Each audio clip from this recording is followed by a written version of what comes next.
The Fellowship of the Ring, The Lord of the Rings by Part 1. Now, keep in mind this is not Lords of the Ring. That's a boxing documentary, apparently. So let's just get this started with right now. Lord of the Rings number 1, The Fellowship of the Ring. Now, the summary itself is actually pretty easy. There's this hobbit. If you remember from the Hobbit videos, there's actually a lot of things that actually get into this. Number 1, Bilbo Baggins goes ahead and he's all like, hey, you know what? I got this ring, and I'm gonna go, and everywhere. Once that happens, and then he goes ahead, and he decides on his 111th birthday, he says, I do not like any of you. Screw you guys. And he puts on the ring, and he's like, invisibility, run home. I'm back home. Take off ring. Bop. Starts writing stuff. Gandalf comes in. Dude, I know you have the ring, and it's terrible. It's the power ring. And now give it to me so you can give it to Frodo. No. You're gonna travel, aren't you? Yeah? Well, then don't use the ring. Why? Because it's gonna corrupt you. I don't care. Give him the ring. Fine. And then he leaves everything to Frodo. Anyways, Frodo inherits the ring. Inherits literally the whole Hobbit hole, the house, everything. And this is basically where the Hobbit comes out and the ring comes in. The ring is called the Power Ring, the one ring to rule them all. And the thing about this is that it's actually a pretty darn important thing. Without this ring, things could actually happen. Well, bad things. Which is why we don't want this ring to literally exist. Mordor, the first Dark Lord, actually just wanted this ring so that he can rule all the other rings. 3 were given to the elves, 7 were given to the dwarves, and 9 were given to the race of men who desire power above all else. So that includes a total of 19 rings. And then the 20th ring, the power ring, was created to control all the other 19 rings. They are indestructible except by the power ring, which is pretty good. Once that happened, and then all of this actually started happening. Then Frodo inherited all this. Gandalf said, you're gonna go on a journey, you're gonna go to Mordor, you're gonna go ahead and burn this ring. I don't want to destroy it. Okay, try to destroy it here. No, see? The ring's corrupting you. And even this fire can't even destroy it. Here, watch this. Takes a ring. Hey! Puts it in the fire. Dude! Look, it's not burning up.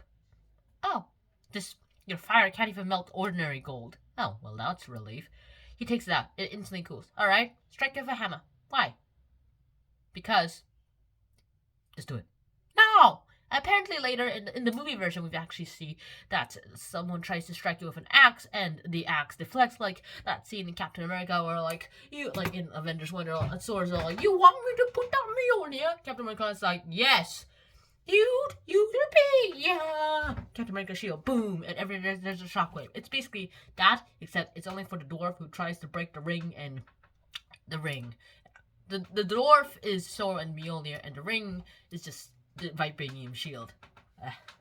So that happens, and then Frodo decides to go ahead, and he puts on, and then he realizes he's being chased by 9 kinds of lords. Apparently they're dark cloaked people, and they're like the people who are searching for the ring for Mordor. Anyways, that happened, and then they escape them. They go into a tavern. And by day, I mean Frodo also got some companions, Sam, his gardener, and two other hobbits. That happens. And they go ahead and they decide to hey, you know what? We're here. And then they're instantly chased by some those cloaked people. And then the guy comes in, and a random guy comes in, and it turns out it's one of the main characters. Yay! That happens. He saves them. Yay! That happens. He goes away with them. Yay? They instantly trust them. And so they go ahead, they run away, and then what happens next is a pretty bad story. The 9 cloaked people decide they're like, you know what, I'm gonna stab ya. Frodo puts on the ring, and then he's instantly stabbed, because apparently he's not that invisible. That happened, and then Frodo is stabbed, and he's sent to the Elf King, who, uses magic spells to be some sort of elvish words, and he's all like, okay, you've healed.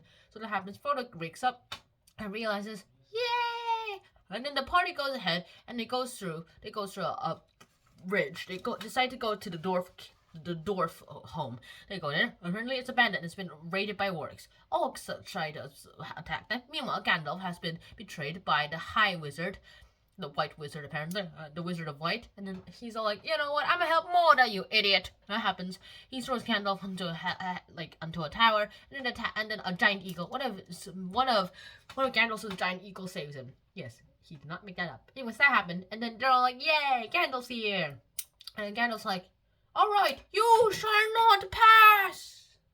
Bam, breaks the bridge, but the bridge underneath him also breaks, meaning that he falls into the abyss too. Wonder what happens to him. I have no idea yet. That happens. Frodo and the others decide to go ahead. They're ambushed by orcs. They're ambushed by things, and basically lots of things happen. And then they're ambushed by orcs finally, and then they're separated.